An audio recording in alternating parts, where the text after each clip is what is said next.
Emi Lokan, Emi Lokan.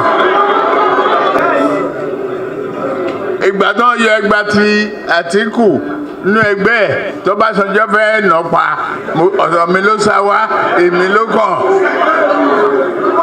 Mo filẹ̀ fún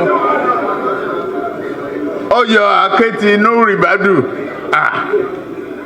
Ọ̀rọ̀ akẹ́kọ̀ọ́ ọ̀rọ̀ ọgbọ́n orí ni kíní lóru nìṣó mo gbé inú rìbádù síta.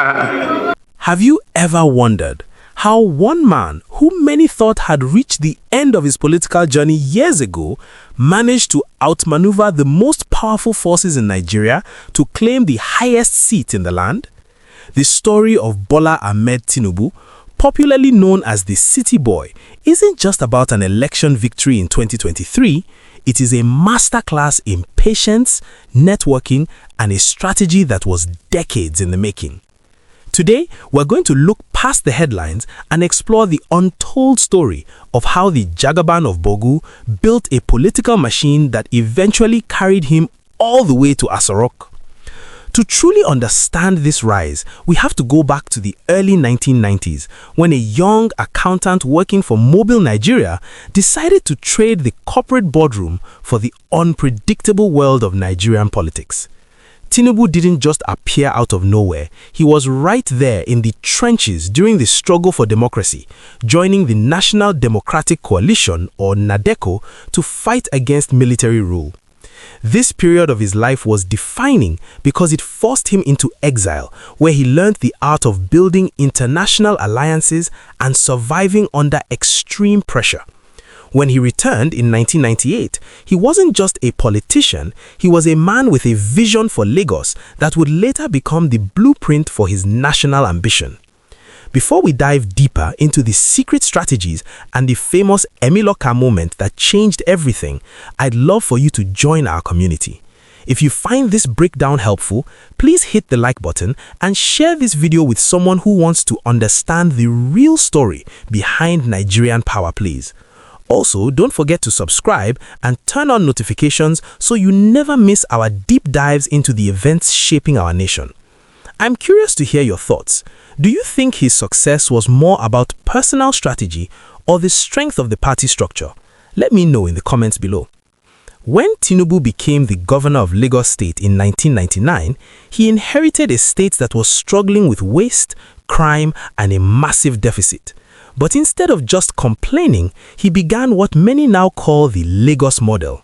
He focused on increasing internally generated revenue, moving it from a mere 600 million naira monthly to billions by the time he left office.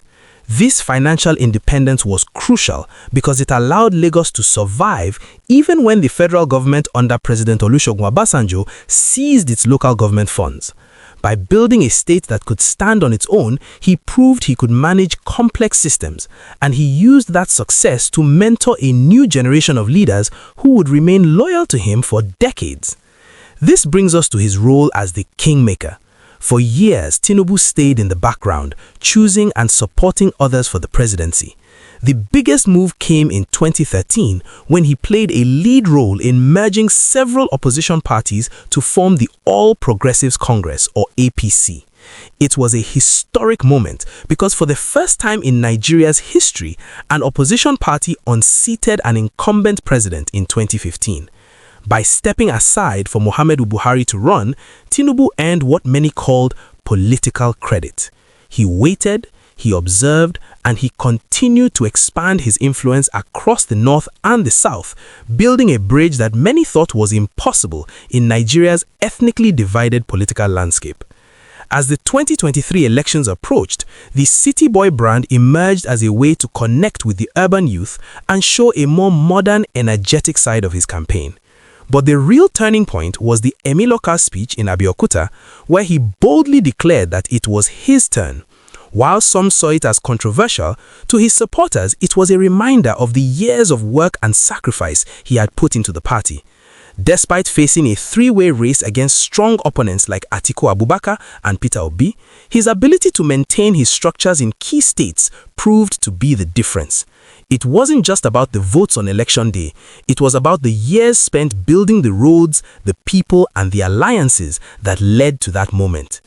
Understanding this journey matters because it shows that in politics, there are rarely any overnight successes. Tinubu's rise was a calculated, long-term project that involved surviving exile, reforming a megacity, and building a national coalition from scratch. It's a story of resilience that continues to spark debate across the country.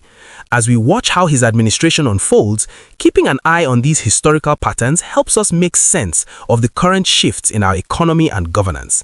Stay informed, stay curious, and let's keep the conversation going in the comment section about what this City Boy era means for the future of Nigeria.